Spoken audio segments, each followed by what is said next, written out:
Shalom, selamat sore Bapak Ibu Saudara yang dikasihi dan diberkati Tuhan.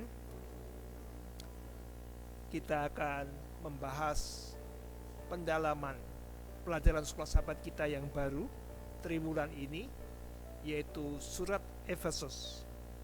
Dan pelajaran pada yang pertama dari buku yang baru ini berjudul Paulus dan Jemaat Efesus.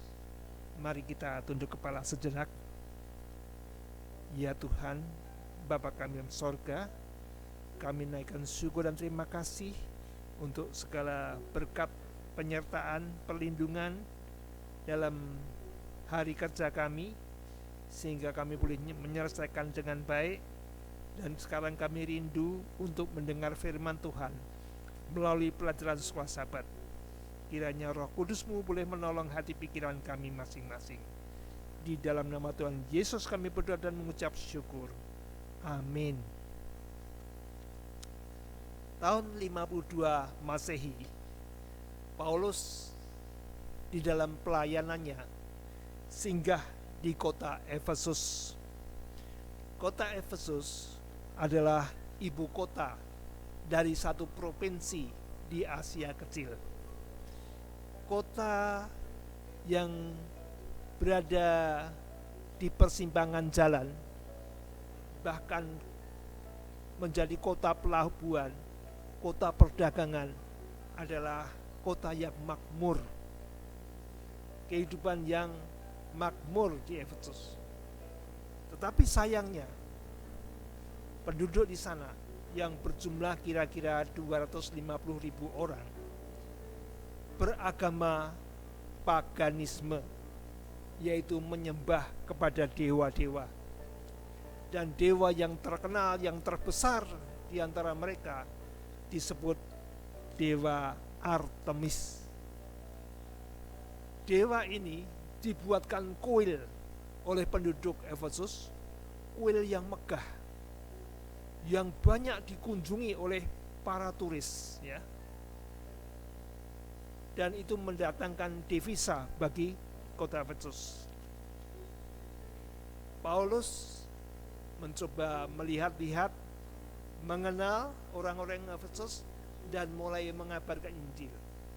Lalu pada tahun 53 Masehi sampai tahun 56 Masehi, Paulus tinggal di kota itu. Dia mulai mengabarkan Injil, memperkenalkan ajaran yang baru bagi orang-orang Yahudi di sana, yaitu keselamatan melalui Yesus Kristus. Dan itu Tuhan berkati. Pekerjaan penginjilan ini disertai oleh Tuhan, diberikan kuasa melakukan mujizat-mujizat, yaitu menyembuhkan orang dan bahkan mengusir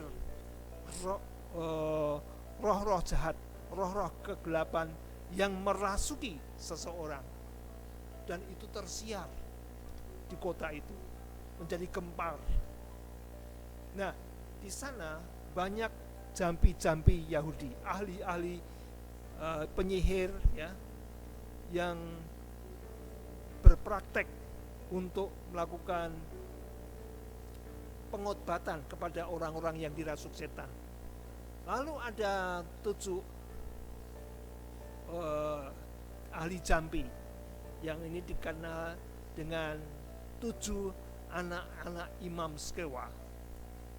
Dia mencoba meniru Paulus. Dia mencoba untuk menyembuhkan orang yang kerasukan setan demi nama Yesus yang diberitakan oleh Paulus. Tetapi apa yang terjadi?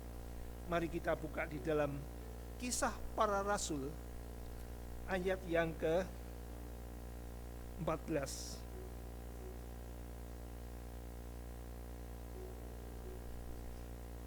Kisah Para Rasul 19 ayat 14. Mereka yang melakukan hal itu 7 orang anak dari seorang imam kepala Yahudi yang bernama Skewa.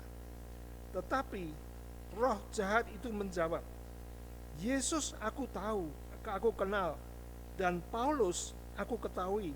Tetapi kamu, siapakah kamu? Dan orang yang dirasuk roh jahat ini menerpa mereka dan menggagahi mereka semua dan mengalahkannya, sehingga mereka lari dari rumah orang itu dengan telanjang dan luka-luka. Hal itu diketahui oleh seluruh penduduk Efesus, baik orang Yahudi maupun orang Yunani. Mereka ketakutanlah mereka semua, dan makin masyurlah nama Tuhan Yesus. Dengan kejadian ini, Allah mengintervensi, membuat satu kejadian yang akhirnya membuat orang-orang di Efesus ketakutan dan takut akan Yesus yang diberitakan Paulus. Apa yang terjadi kemudian? Banyak ahli jambi yang kemudian bertobat, menyerahkan bukunya, ya, buku mantra-mantra jambi yang mereka gunakan untuk dibakar. Dan buku ini luar biasa pentingnya sebenarnya, dengan harga yang mahal, tetapi rela demi pertobatan mereka membakar buku-buku itu. Nah, Paulus adalah seorang penginjil awam yang luar biasa. Dia banyak ditentang, dimusuhi oleh orang Yahudi dengan pekabarannya keselamatan melalui Yesus. Namun Paulus tetap mengabarkan Injil. Kita bisa baca di dalam Kisah pasal 20 ayat 19. Kisah pasal 20 ayat 19. Dikatakan, dengan segala rendah hati aku melayani Tuhan. Dalam pelayanan itu aku banyak mencucurkan air mata dan banyak mengalami pencobaan dari pihak orang Yahudi yang mau membunuh aku. Banyak musuhnya, diancam nyawanya dengan mencucurkan air mata. Paulus tetap bekerja mengabar Injil. Lalu ayat 24.